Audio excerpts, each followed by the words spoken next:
అసెంబ్లీలో తిరుమల లడ్డు వ్యవహారంపై చర్చ జరుగుతోంది. ఇప్పుడు లైవ్ చూద్దాం. చంద్రబాబు నాయుడు గారు నాటి శాసనసభలోనే చెప్పారు అధ్యక్ష. ఆయన అంతేకాదు అధ్యక్ష, మీరు ఉపసంహరించుకున్న తర్వాత నేను కాలి నడకన తిరుమలకి వెళ్తానని చెప్పి ఎప్పుడైతే రాజశేఖర్ రెడ్డి గారు ఆయన ముందు ఇచ్చినటువంటి జీవో నెంబర్ 338 7 కొండలు కాదు వెంకటేశ్వర స్వామి 2 కొండలే అని చెప్పి పరిమితం చేసినటువంటి జీవోని విత్డ్రా చేసిన తర్వాత ఆయన కాలి నడకను నడిచి వెళ్ళేటటువంటి సందర్భం కూడా ఆనాడు జరిగింది అధ్యక్ష. అంతేకాదు అధ్యక్ష, తిరుమల తిరుపతినే కాదు అధ్యక్ష, వెంకటేశ్వర స్వామి వారిని కించపరిచే విధంగా అక్కడ జరిగే క్రమాలని కూడా కించపరిచే విధంగా వైఎస్ఆర్సీపీ పార్టీ ఏ రకంగా ప్రచారాలు చేశారంటే పింక్ డైమండ్ పేరుతో వైసీపీ అసత్య ప్రచారం అధ్యక్ష. పింక్ డైమండే లేదు అధ్యక్ష.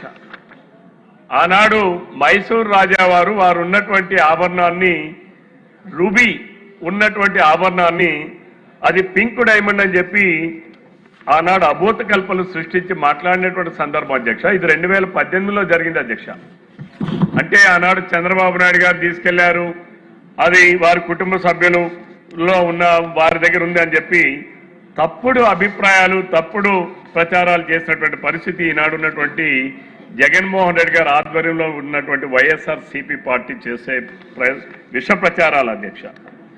ఆనాడు మనం చూస్తే అధ్యక్ష, టీటీడీ పరిపాలనలో టీటీడీ ప్రతిష్టని దిగజారుస్తున్నారని చెప్పి ఆ పింక్ డైమండ్ విషయంలో ఆనాడు టీటీడీ వాళ్ళు కోర్టులో కేసు దాఖలు చేశారు అధ్యక్ష. అంతేకాకుండా వారు దానికి 2 కోట్ల రూపాయలు కూడా ఫీజు చెల్లించారు అధ్యక్ష.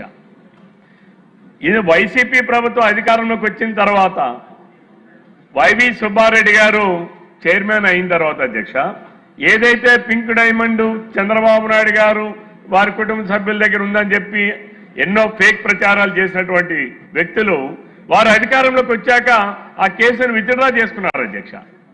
ఆ రోజు అనేక రిపోర్టులు కానీ ఆ రోజు మునిరత్నం రెడ్డి గారి నేతృత్వంలో జరిగినటువంటి దర్యాప్తులో కానీ అసలు మైసూర్ మహారాజు గారు పింక్ డైమండ్ అనేదే ఇవ్వలేదు, అందులో ఉన్నది కేవలం రూబీ మాత్రమే అని చెప్పినటువంటి సందర్భం అధ్యక్ష.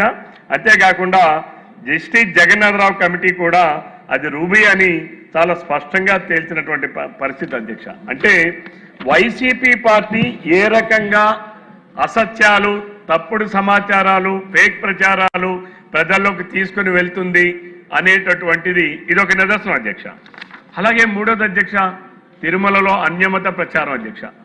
జగన్మోహన్ రెడ్డి గారు ముఖ్యమంత్రి అయిన మరుసటి రోజు నుంచి బస్ టిక్కెట్లు ముద్రిస్తే దాని వెనక అన్యమత ప్రచారాలు ఆ రోజు చేసినటువంటి సందర్భం అధ్యక్ష.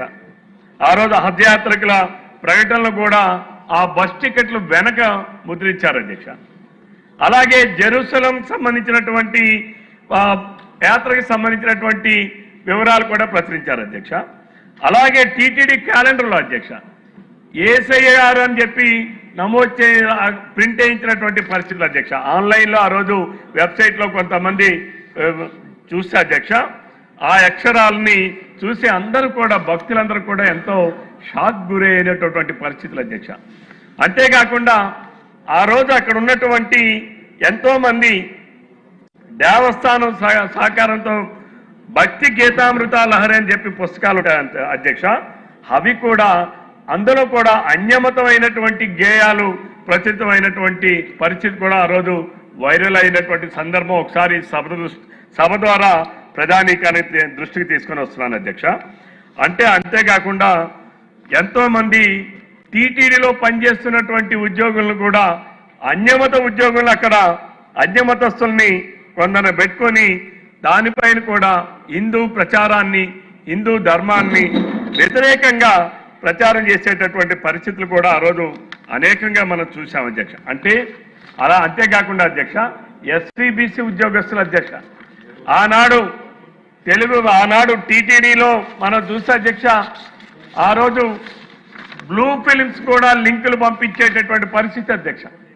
ఎస్వీబీసీలో ఉద్యోగులను కూడా తన అనుకూలను నియమించుకొని తనకు సంబంధించిన వాళ్ళు నియమించుకొని చేసినటువంటి పరిస్థితి అధ్యక్ష. ఆ రోజు వైవి సుబ్బారెడ్డి గారు నాయకత్వంలో ఆ రోజు ఆయన చైర్మన్ గా ఉంటూ నాన్ హిందూ భక్తులకు డిక్లరేషన్ అవసరం లేదు అని చెప్పేటటువంటి పరిస్థితి అధ్యక్ష. ఇవన్నీ మనం గమనిస్తే అధ్యక్ష, తిరుమల తిరుపతి దేవస్థానం కలియుగ దైవమైనటువంటి వెంకటేశ్వర స్వామి ఎన్నో అపచారాలు చేసినటువంటి పరిస్థితి ఆనాడు వైఎస్ఆర్సీపీ ప్రభుత్వం ఉన్న 2019-24 మధ్య కాలంలో జరిగినటువంటి అనేక సందర్భాలు అధ్యక్ష. అంతేకాదు అధ్యక్ష, పరకామని చోరీ అధ్యక్ష. జగన్మోహన్ రెడ్డి గారు మనం మాట్లాడుతున్నాడు అధ్యక్ష. పరకామని చోరీ అనేది చాలా చిన్న విషయం, చిన్న పిల్లాడు ఏదో తెలియక చేశాడు, దానిని పెద్దగా మాట్లాడుతున్నారని చెప్పి దొంగని